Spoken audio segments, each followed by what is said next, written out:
Have you ever stared at your phone, seen someone calling, and felt your whole body pause for a second? Not panic exactly, just resistance. You let it ring once, maybe twice. You tell yourself you'll call back later. Maybe you send a quick message instead. Hey, can't talk right now. What's up? And the strange part is, sometimes you were free. You had the time. You cared about the person. There was no real reason not to answer. Except there was. For some people, conversations feel easier when there's space around them. A little distance, a moment to think, a chance to choose the right words instead of reaching for them in real time. But that gets misunderstood. People call it avoidance, they call it antisocial, detached, cold, bad at communication, as if preferring distance means you care less, as if silence automatically means disinterest. But most of the time, it's not about not wanting connection. It's about wanting connection without the pressure that sometimes comes with immediacy. And that's where this gets interesting because if you'd rather text than call, there's usually more going on than people realize. It's rarely just a preference for convenience. Often it's psychology, nervous system regulation, emotional patterning, sometimes even old survival strategies wearing modern clothes. Most people think phone calls are the more natural form of communication because they're more direct, more human, more intimate. But intimacy for many people doesn't feel simple. A call demands instant access. Your tone matters immediately. Your pauses mean something. Your silence gets noticed.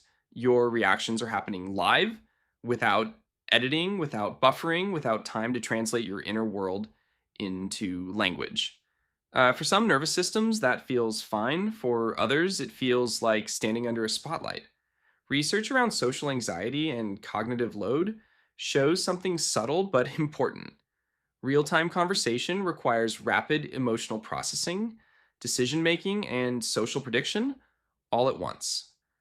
Your brain is tracking tone, timing, facial imagination, possible misunderstanding, emotional risk.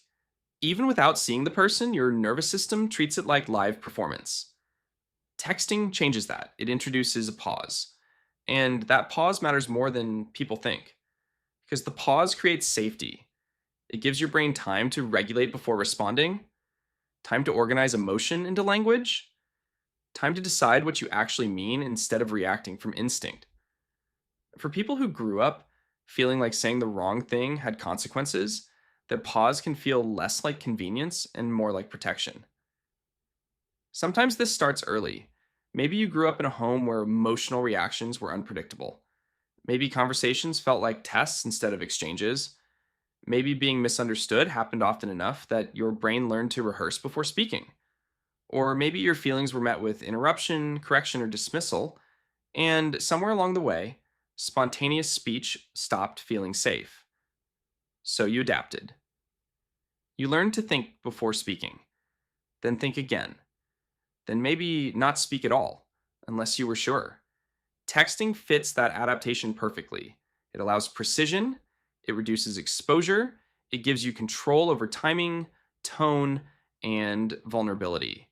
And control for a nervous system that learned unpredictability often feels like peace. That doesn't mean something is wrong, it means your brain got good at protecting you. Even people without obvious anxiety often feel this, especially people who are emotionally attuned. People who notice everything, people who replay conversations afterward and wonder if that pause sounded strange, if that laugh sounded fake, if that sentence came out colder than it felt. Phone calls can be exhausting for people like that, not because they dislike people, but because they process people deeply. There's a difference, and still, the world tends to reward the opposite: quick replies, fast calls, immediate emotional access. We treat verbal spontaneity like confidence and slower communication like distance. But that's not always true. Some people say, I care about you fastest with their voice.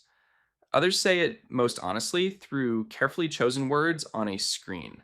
Neither is more real, neither is more mature, neither is more emotionally healthy by default. Some people regulate through contact, others regulate through reflection, different wiring, Different pacing, not better, not worse, just different. And here's the part people rarely talk about. Sometimes the people who prefer texting aren't avoiding intimacy. Sometimes they're trying to make intimacy safer because being able to pause before responding can actually make them more honest, not less. A rushed answer might protect the moment, a thoughtful message might reveal the truth. That's the paradox. Texting can look distant from the outside while actually being the more vulnerable choice. It can be the place where someone finally says what they couldn't say out loud, where they apologize better, explain better, feel safer enough to be real. But there's a quiet cost too. When you live mostly in edited communication, spontaneity can start to feel threatening. Unplanned closeness becomes harder. Being fully seen in real time can feel almost too intimate. And sometimes the very thing that protects connection can also limit it. Because no matter how carefully a message is written, it can't fully replace presence. It can't hold silence the same way. It can't carry warmth the same way.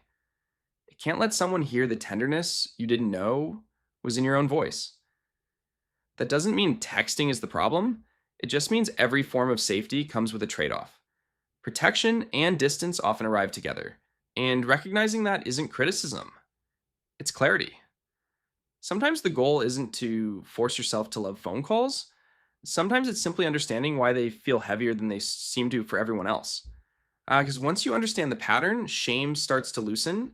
You stop calling yourself difficult. You stop assuming your discomfort means failure. You realize your habits were never random, they were intelligent, adapted, protective. Maybe you don't hate calls. Maybe you just learned that immediacy felt risky.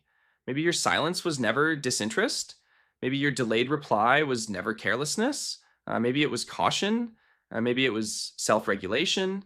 Maybe it was the only way your nervous system knew how to stay connected without feeling overwhelmed.